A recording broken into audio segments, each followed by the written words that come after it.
order to fund the Ministry of Defence because it's short-sighted and folly, because in fact conflicts come out of that impoverishment, and in fact one of the departments seems to be going right down to the wire at the moment. There's a strong Conservative position which is send less money to poor countries. You know, why should we care about what's happening elsewhere?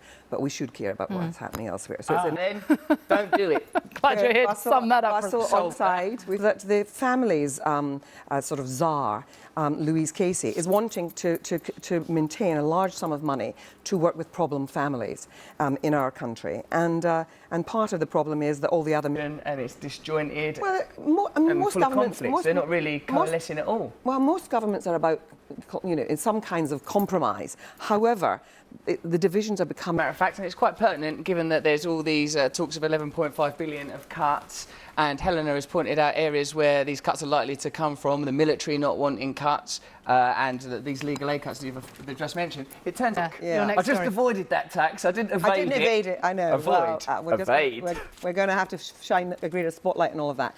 No. Well, I don't know because I'm not a government minister, but I imagine if Vodafone are getting a certain amount of money from British people, they should definitely pay a certain amount of tax and shouldn't be let off the hook. Well, there's a story in the Daily Mail, I'm telling you, which is about naming and shaming. The GCHQ. If you can just hold the paper so we can see the story there.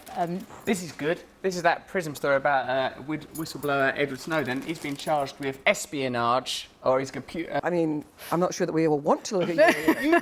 Yeah. These extraordinary Ed Balls has come out. That means we're doing well. He's literally in the shadows. He's in the shadows. He's waiting to take He's a shadow person. The story about Brazil and these pictures that have come out. Brilliant. Amazing. Which spiralled from what it was about the price of public transport. People were getting striped up on their bus fare. They've had enough of paying for bus fares, which is annoying. Because I remember when I used to have to get on buses, it is annoying. That sometimes they won't even give you change or anything. The people of Brazil, from this municipal dispute situation, can I, as a Labour Chancellor, really say to people, we can say was... Morning. Good morning. So, out of intensive care, have we turned a corner?